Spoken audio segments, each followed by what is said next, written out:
Hoje na luz, na paz e no amor. Estamos mais uma vez aqui trazendo informações para o Enem, né? Enem 2017, para depois no Enem 6, né? Então hoje é uma aula extremamente importante, eu diria excessivamente importante, é uma aula sobre poluição.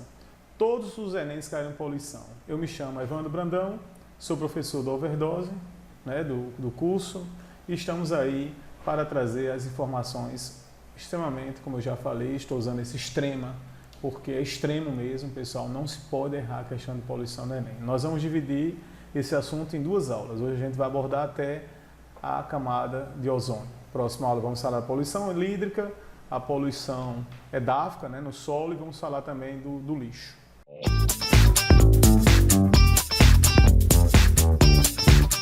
Então hoje a gente vai até a poluição atmosférica, tá bom? Então, uma informação bem boa de poluição, primeira informação que a gente pode trazer é a poluição, vem do latim poluere, manchar, sujar, alteração ecológica, ou seja, uma alteração em relação entre os seres vivos provocada por ser humano que prejudique direto ou indiretamente nosso bem-estar, como danos aos recursos naturais como água, solo, impedimentos e atividades econômicas como a pesca e a agricultura. Então deixar claro que poluição, em síntese, é a quebra de uma harmonia. Tá? O ambiente onde nós estamos, onde nós nos situamos, onde eu estou, essa ambiência, ela tem uma harmonia natural. Tá? Aí você vai dizer assim, e uma chuva não quebra? Não, a chuva é uma harmonia natural. O universo, ele é entrópico, ele vive em movimento, mas essa entropia universal, baseada na termodinâmica, tende ao equilíbrio. Tá? Então nós, e eu posso afirmar sem dúvidas, que o grande causador de poluição, e posso até pensar único, é a espécie humana. Nós temos a poluição também por contaminação. Tá? Como você vê na imagem, a contaminação é a presença no ambiente de seres patogênicos que provocam doenças ou substâncias em concentração nociva ao ser humano. Nessa situação de contaminação, nós podemos reduzir a poluição com um princípio básico chamado saneamento básico. Saneamento básico, pessoal, foi iniciado no início do século XX. O que é saneamento básico, em resumo? Saneamento básico não é só água, estação de tratamento de água e esgoto. O transporte dessa água, tá? Transporte dessa água para que ela seja potável. A água que sai da nossa torneira, ela é uma água potável, pelo menos teoricamente, para o consumo humano. Também a poluição, quando a gente usa o saneamento básico para se evitar, é o controle de roedores, o controle de insetos vetores, também é saneamento básico, e também temos que pensar em relação ao lixo, os resíduos sólidos. Então, tratamento de água e esgoto, transporte da água potável, combate a roedores, combate a mosquito vetores e os resíduos sólidos. Tá? Então, isso é o saneamento básico, isso já reduz o processo de poluição. É bem importante lembrar que quando a gente fala de poluição, tudo que a gente jogar no planeta Terra está jogando dentro. Nós não temos como jogar algo fora do planeta Terra. Tá? Então, tudo que for no planeta Terra e que a gente gere esse desequilíbrio, nós chamamos de poluição. Deixar claro e bem claro também que podemos usar uma expressão que já foi objeto do Enem, a quebra da sinergia. Sinergia é a harmonia das energias. Ambiente sinérgico é um ambiente harmônico de energia. Então, a quebra dessa harmonia podemos também chamar de poluição. Tá? Então, tá aí. Essa liberação de radiações, vibrações, ruídos, substâncias ou agentes contaminantes em um ambiente, prejudicando os ecossistemas biológicos e os seres humanos. Ok? Chamamos isso de poluição. Os fatores causadores: desenvolvimento da indústria e crescimento da população humana. Principais ações antrópicas: atividade industrial, agricultura, pecuária, mineração e queima de combustíveis fósseis. Mas eu queria deixar claro assim, o ser humano, quando ele se introduziu no bioma, pensando nos biomas brasileiros, imagina uma cidade do litoral do Brasil, quando ela se insere na Mata Atlântica, ela retira a Mata Atlântica para a construção de uma cidade. Eu já gerei um impacto ambiental. Mas a cidade ela não vive sem estação de tratamento e esgoto, sem a questão do abastecimento de água. Já usei outro local. A produção da própria energia elétrica da cidade, já causei alteração em outro ambiente. Nós temos a questão dos aterros sanitários, precisamos também alterar o ambiente. Nós temos a mineração, de repente a cidade mineradora, alteramos o ambiente. Lembra do caso de Mariana, né, em Minas Gerais? O que é que aconteceu com essa alteração? Temos também, né, e podemos falar, a produção de alimento animal, das proteínas animais que uma grande parte da população consome, outra alteração ambiental.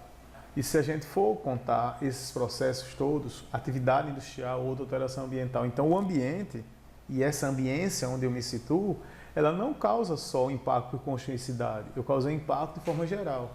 Tá? Então, o que é que a gente deve fazer para continuar morando numa cidade, mas sem causar tanto impacto? Tá? Então, foi criada essa palavra desenvolvimento sustentável.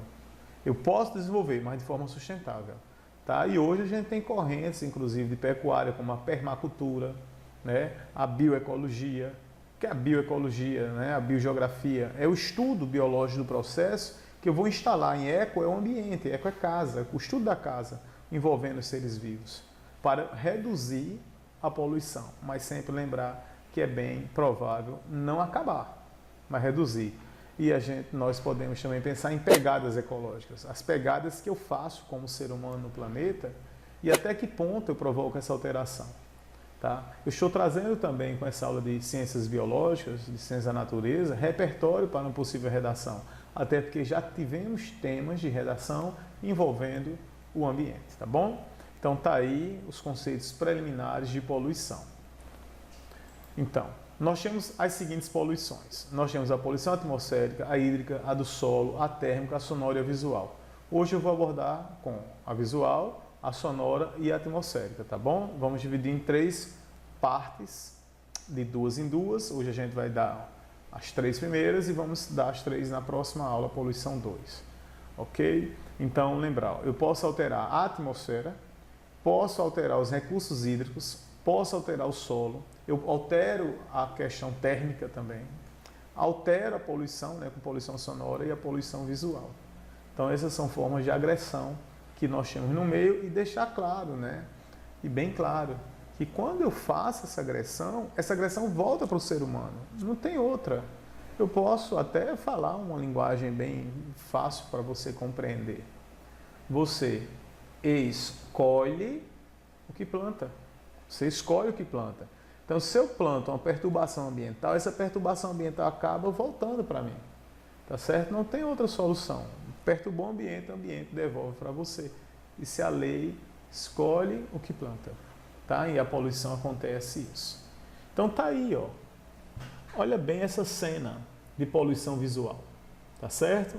Olha a quantidade de informações que nós temos nesse modelo bem simples, tá certo? De observação em uma cidade. Tá? Não estou trazendo nada que não aconteça na cidade. Olha a quantidade de informações neste momento. Então imagina uma placa avisando, por exemplo, que o tráfego do local, né, de mobilidade urbana é tal modelo. A dispersão que iríamos ter nesse modelo aí é muito grande. Então, as sinalizações dessa mobilidade ambiental.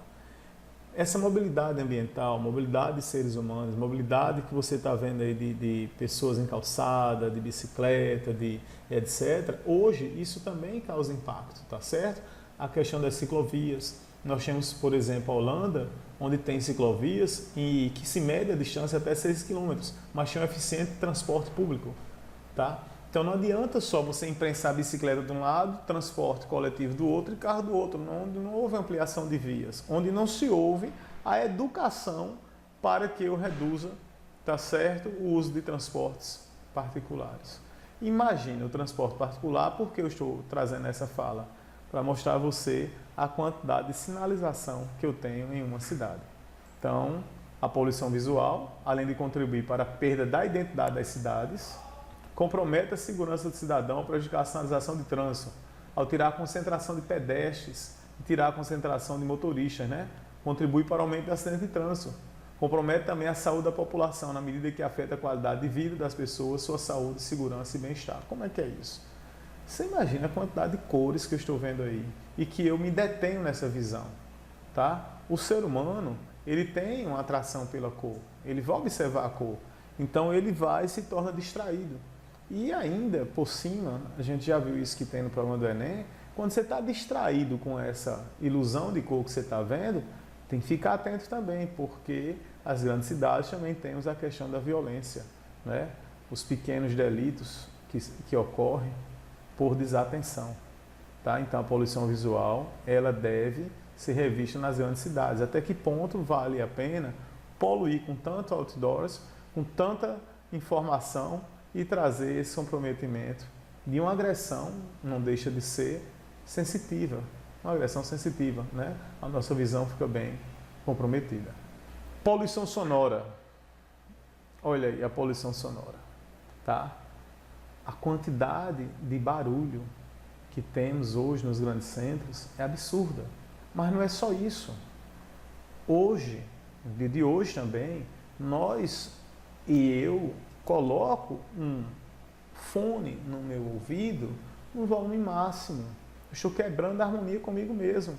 Porque eu também estou sendo o meu responsável pela própria poluição sonora. Então, além dessa fora, a gente ainda tem poluição sonora. Você imagina que eu tenho 3 ossinhos, pequenos ossinhos, martelo, estribo e bigorna batendo lá na minha janelinha do tímpano para provocar mobilidade, tá certo? Da minha cóclea, para que eu provoque o som e que esse som seja codificado no meu cérebro. Temos hoje essa situação. Você fala, a desatenção pela poluição sonora também é absurda, né?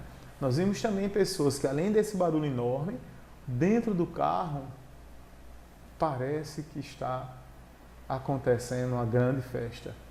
A desatenção pela poluição sonora. Então você tem a poluição sonora e ainda temos a questão de desatenção pelo uso do celular, tá? De redes sociais. Então, isso tudo aí está causando uma diversidade, né, enorme de acidentes de carros, atropelamentos, acidente de moto e etc.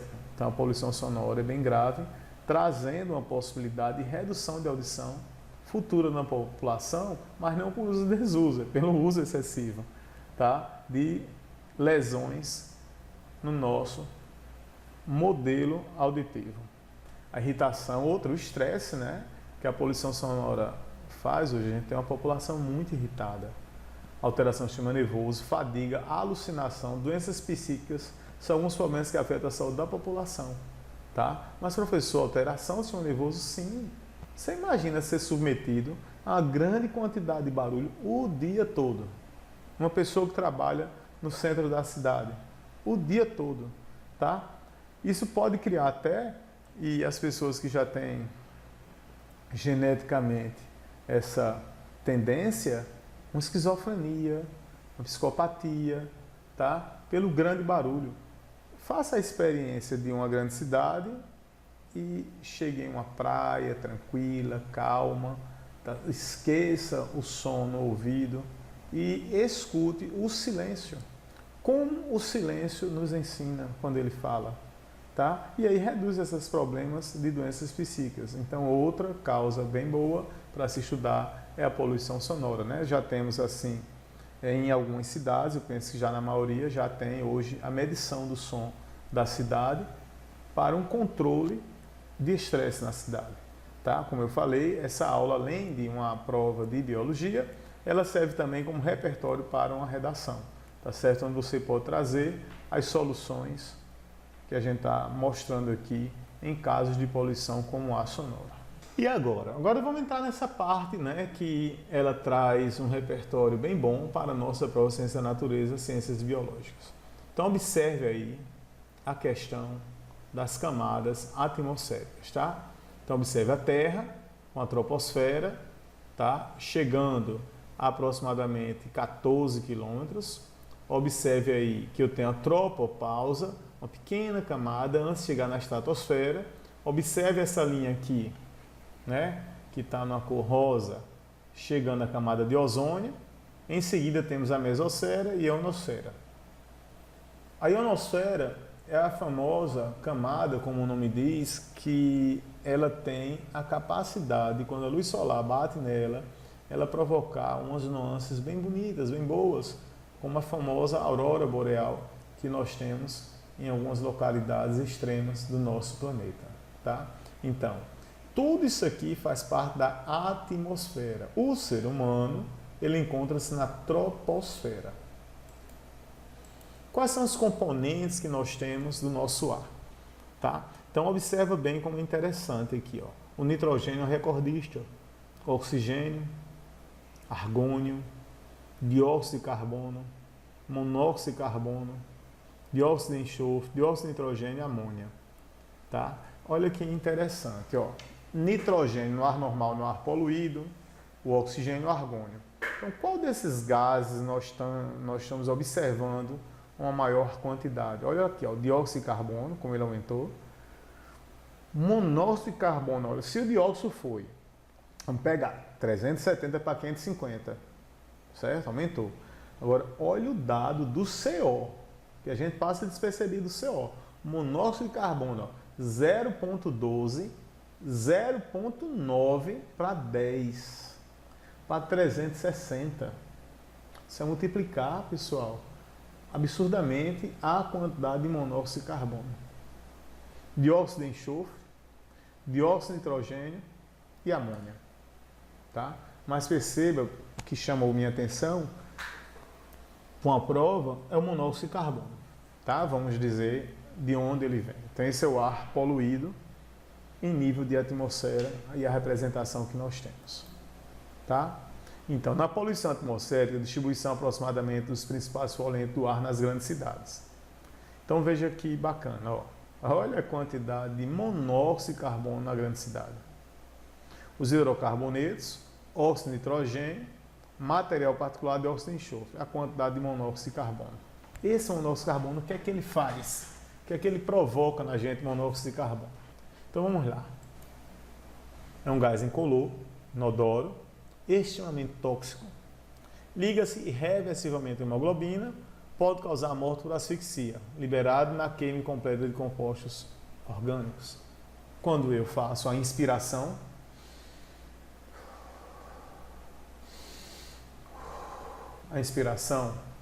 o meu oxigênio ele entra através de um movimento muscular que provoca com o meu movimento muscular uma diferença de pressão parcial. Como eu consigo botar esse ar para dentro do meu pulmão? Através dos movimentos dos músculos abdominais, os músculos intercostais, os músculos que ficam no tórax, fazem com que eu reduza a pressão interna. E aí, com a pressão maior do oxigênio, eu ponho ele para dentro. Esse oxigênio chega em nível de alvéolo e ele é transferido para o meu sangue, porque ele vai ser puxado pela proteína hemoglobina que se encontra nas hemácias. Né? Nós temos de 200 a 300 mil hemoglobinas por hemácia. Nós temos aproximadamente 1 milímetro cúbico com uma gotinha de sangue, entre 5 a 6 milhões de hemácias. Então, você multiplica aí quantas hemoglobinas nós temos. Aí esse oxigênio vai, se combina com a hemoglobina de uma forma instável, formando a chamada oxiemoglobina. E esse sangue, com grande quantidade de hemoglobina, ele passa a chamar agora de sangue arterial, rico em oxiemoglobina. Ele vai circula, quando ele chega em nível de capilar, esse oxigênio é transferido para a célula respira, libera o CO2. Quando ela libera esse CO2, o CO2 por ser um óxido ácido, ele deforma a hemoglobina. A hemoglobina é uma proteína alostérica cooperativa. Alostéricas são proteínas que se deformam para acentuar uma função. E cooperativa, ela é deformada pelo CO2 e pela quantidade de calor liberado da respiração celular. E aí o oxigênio vai para a célula. Esse gás carbônico, o oxigênio vai lá funcionar, né? Passa pela membrana, citoplasma, chegando ao ciclo de Krebs. Sim. Aí esse CO2 que volta, ele reage a uma parte da hemoglobina, formando a carbohemoglobina, e a outra parte, o íon bicarbonato. E aí agora eu tenho sangue venoso, retornando para os pulmões, onde eu vou fazer a troca gasosa em nível de alvéolo, e essa troca gasosa que ocorre em pulmão é chamado de hematose, o circuito do gás. Mas o que é que tem a ver o CO? O CO vai entrar na inspiração. Como ele é mais estável com a hemoglobina do que o oxigênio, esse CO vai reagir com quem? com a hemoglobina, formando a carboxiemoglobina. Então, quando eu faço a inspiração de CO, eu na realidade eu estou colocando para dentro o CO e não colocando para dentro o oxigênio, por isso que ele fala em asfixia, tá? E é uma morte indolor. Teve até um casal no estado de Minas Gerais que faleceu perto de uma lareira por respiração de CO. Automóveis liberam CO. O cigarro, né? Em pleno século XXI, temos fumantes sabendo todos os processos nocivos e tóxicos que o cigarro provoca. Temos pessoas que fumam. E o fumante, ele está absorvendo CO e os fumantes passivos também. Tá? E hoje a gente tem uma situação muito curiosa, que é a necessidade de atividade física sem muito critério. Por exemplo, às vezes até por questão de tempo mesmo, né? A desorganização do tempo que hoje os seres humanos vivem, né? E eu vivo também, de fazer atividade física à noite em praças públicas, onde tem um enorme movimento de carro. Então você imagina, eu estou naquela praça, estou naquela rua, os carros jogando CO e eu respirando CO. Então eu começo a ter problema de oxigênio. E tem mais, quando eu tenho problema de oxigênio, preste bem atenção, vou dar informação agora bem boa para a prova. Toda vez que a oxiemoglobina ela cai, os rins na realidade, produzem um hormônio chamado eritropoetina, é pior.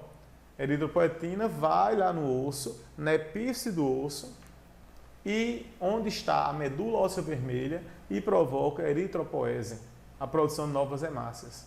Tá? O nome do hormônio é eritropoetina.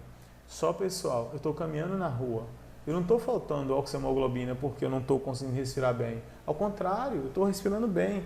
Só que eu estou em um modelo que eu não parei para pensar que eu estou respirando bem o quê? CO. E o CO não é transferido para o tecido nervoso, nem para nenhum tecido. Tá certo? Ele é bem o CO estável. Estável. Tem que esperar a morte da hemoglobina para poder a gente usar novamente. Tá certo? Então hoje a gente tem essa situação nas grandes cidades. Outro gás poluente, bem poluente, é o dióxido de enxofre, tá? Produzido em processos industriais e veículos automotores. Atualmente a gente não tem essa produção em nível de desequilíbrio dos nossos carros, porque a lei deu uma mudança nisso, ainda bem. Utilizado na produção do ácido sulfúrico, tá? Muito comum nas refinarias. Pode causar bronquite, asma e enfisema pulmonar. Reage com o vapor da água formando ácido sulfúrico, H2SO4, que precipita, originando a famosa chuva ácida. Olha como é interessante. O enxofre e o nitrogênio, na forma de óxidos, eles são higroscópicos. O que é um gás higroscópico? É o que atrai umidade. Então, uma nuvem ela é formada pela presença de gases higroscópicos, tá bom? E aí quer dizer que toda chuva é ácida, sim. Mas se eu aumentar a quantidade desse gás, vamos ter uma chuva com um pH bem menor do que pode acontecer de forma natural. O dióxido de enxofre também, tá? Bronquite, asma, enfisema e também responsável pela chuva ácida. Por que o enxofre e esse dióxido de nitrogênio é responsável pela chuva ácida? Bem simples. Eles são agregantes de compostos. Ele agrega composto. E nessa agregação de composto, higroscópico quer dizer que ele agrega água. Quando ele agrega água, a nuvem ela aumenta. Vamos imaginar uma solução de soluto e solvente. A água é solvente, então a nuvem aumenta a produção do soluto presente na própria nuvem. Na realidade, ela não produz o soluto, né? Esse soluto chega até ela e aumenta a agregação de núcleos de água. Por isso é chamado higroscópico, tá bom? Então, quais são as consequências da chuva ácida?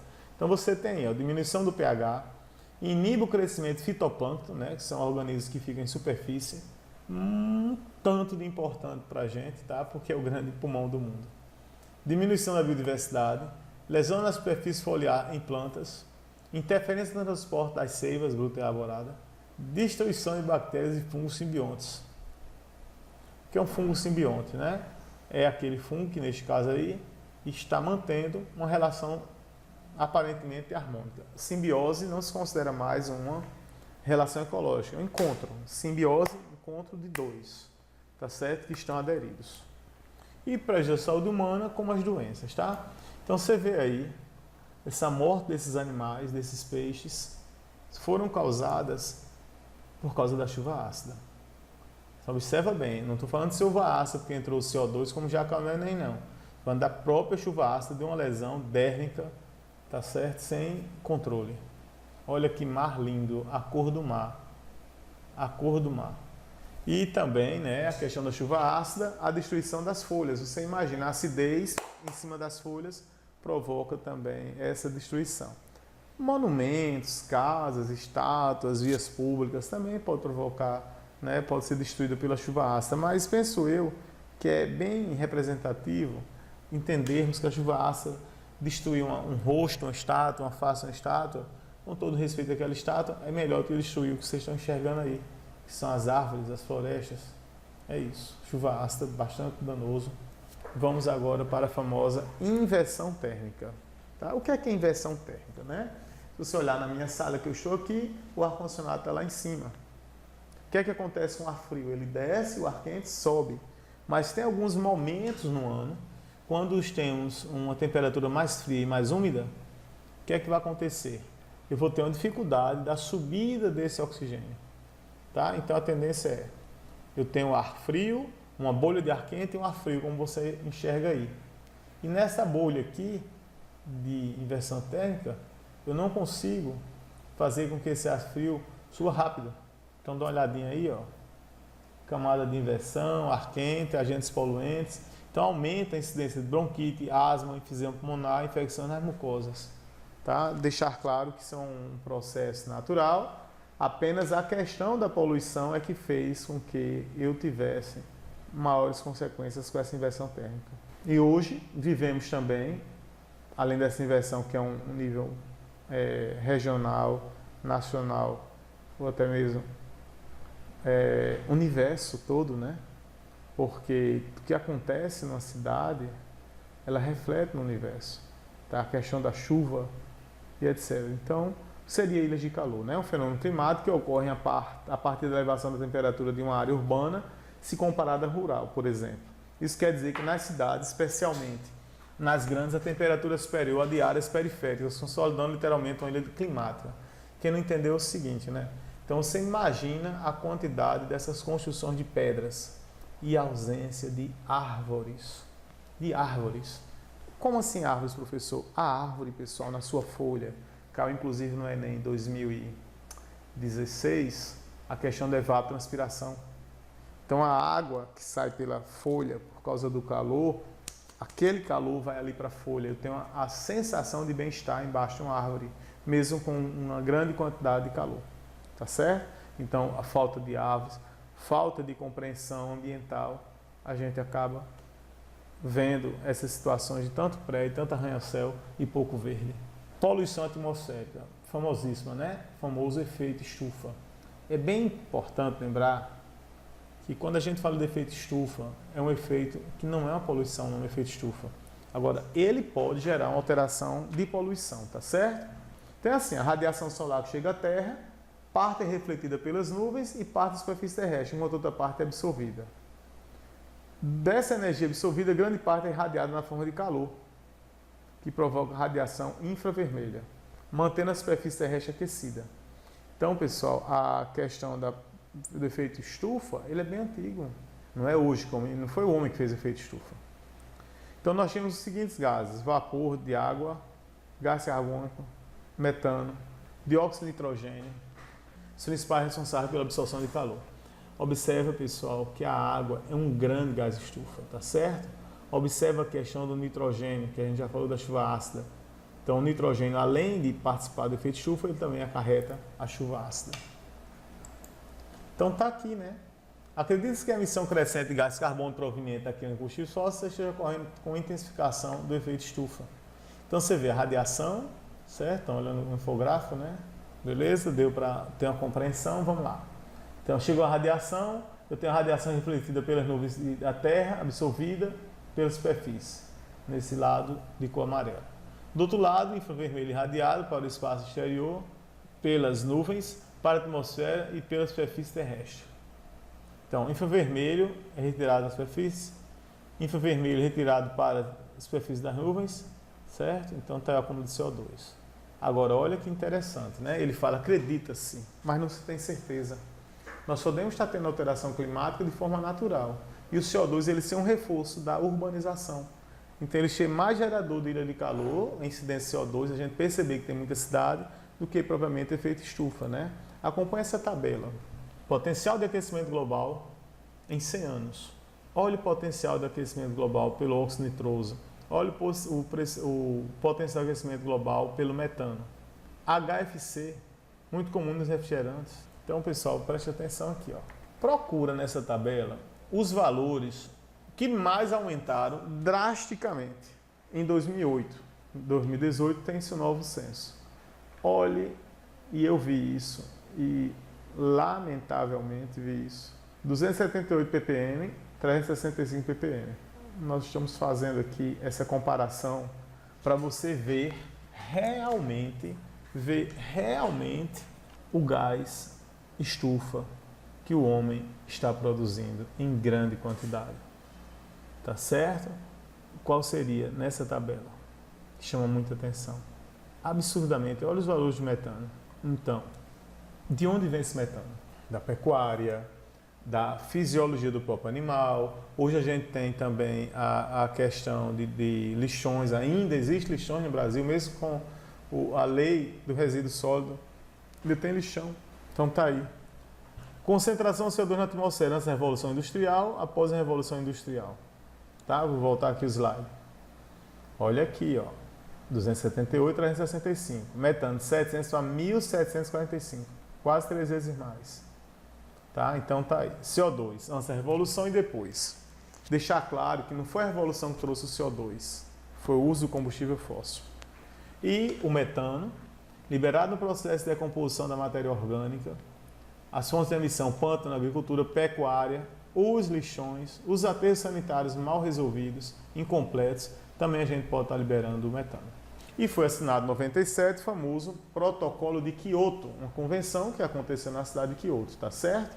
A meta era até 2012 reduzir a emissão. Estávamos perto de fazer essa meta. Mas o que é que acontece agora? Alguns países recusaram a cumprir as metas e seguir. Propostas mais significativas do Protocolo de Quioto. Reformar os setores de energia e transporte, que eu falei. Lembra da mobilidade? E de energia, não usar petróleo, né? Promover o uso de fontes energéticas renováveis. Então tá aí. A eólica, a solar, a marinha, a gente pode tirar energia do movimento das marés. Tá? Então nós temos uma grande quantidade de fontes de energia renovável, que não vai trazer um efeito prejudicial ao nosso ambiente. Então hoje a gente tem na realidade uma parcela mundial, uma enorme parcela mundial, eu diria que a mais da metade, se alimentando de bichos como, por exemplo, a vaca. E a vaca, o seu gás expelido, o seu arroto também, que é um gás, faz a produção, tá, de metano. E temos a questão também que se aproxima, tá, é a queimada, né? Proteger as florestas e as queimadas. Vamos entrar agora em mais um tema bem bom, um tema que representa a prova, que tem diversas questões sobre o assunto, que é a destruição da camada de ozônio. Então, o gás ozônio O3 está situado nas montanhas entre 11 e 50 km de altitude. O ozônio forma-se a partir do gás oxigênio. A camada de ozônio filtra a radiação ultravioleta proveniente do Sol. Esses raios possuem alto potencial mutagênico, sendo considerados fatores encadeadores de câncer, principalmente o de pele.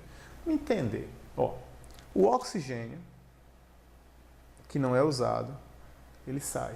Quando chega na estratosfera, a radiação UV. O que é uma radiação UV?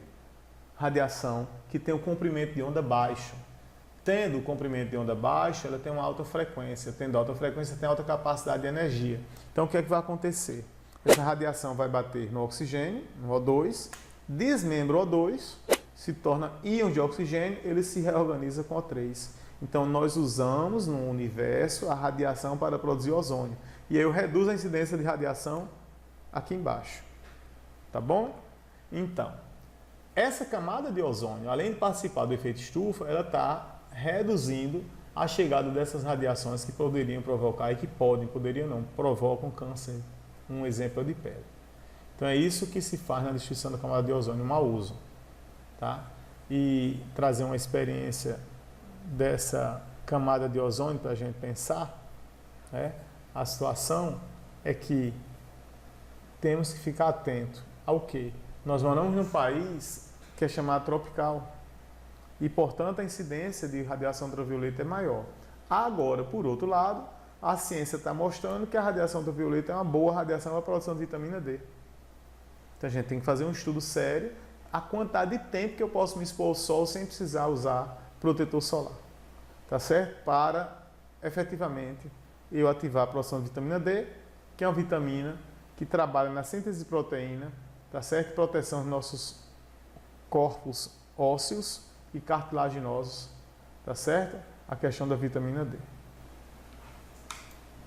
Então, use refrigerante, aerosol, os CFCs que provocam isso. O ozônio na estratosfera.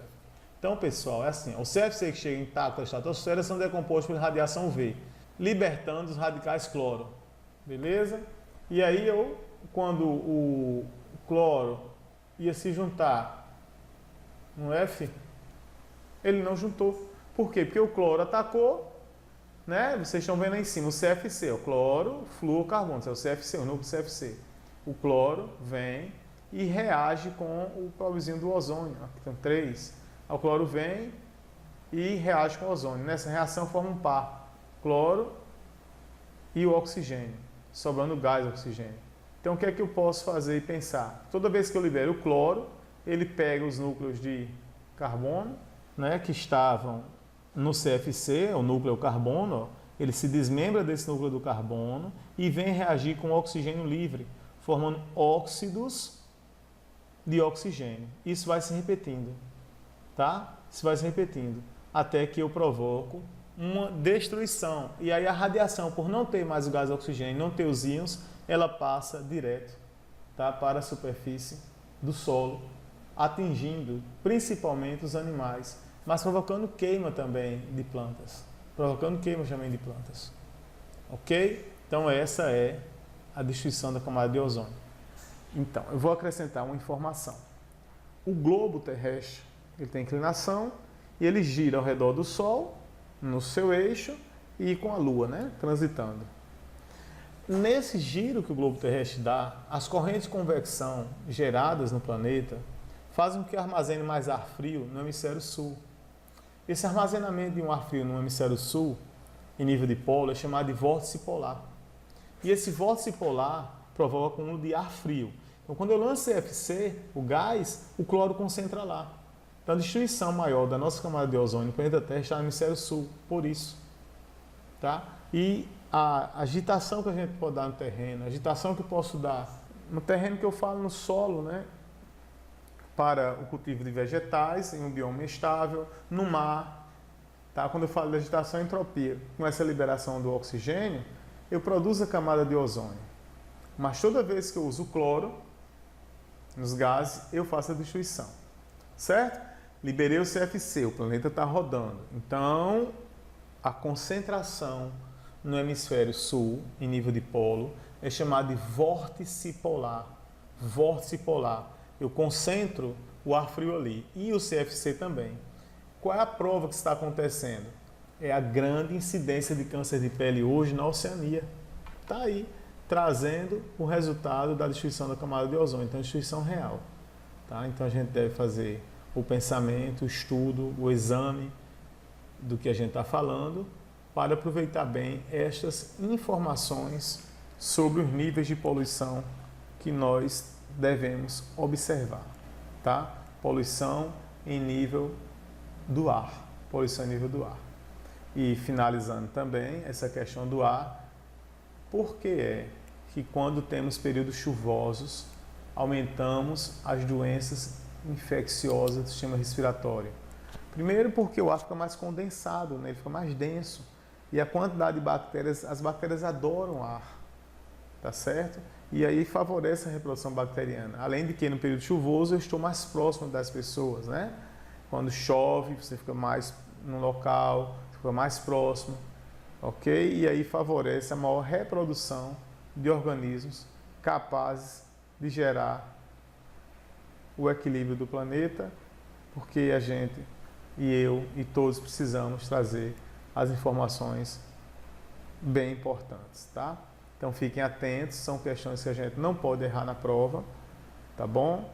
Lembrar que a primeira parte da aula de hoje a gente trouxe informações da poluição visual, dos conceitos de poluição, poluição sonora, e em seguida partimos para as poluições em nível de atmosfera, ok? Então eram essas informações para hoje que eu tenho a trazer. Participe, tá? Traga informações, tá bom? Então tá aí, finalizando o que a gente falou da radiação e as proteções que o planeta deixa de ter para o próprio homem, causado destruição do próprio ser humano. Então é isso, pessoal. Tá? Manda informações, discute, pode mandar dúvidas que a gente responde, acompanhe bem, né, esse link aí que a gente apresenta essas aulas, e a próxima aula vai ser a continuação da poluição. Vou chamar de poluição 2, outro assunto bem importante, vou trazer a questão da poluição das águas, falar do lixo, eutrofização, magnificação trófica, assuntos sempre presentes em vestibulares e principalmente no Enem, tá bom? Fiquem bem, uma boa semana de estudos, até a próxima aula. Gratidão.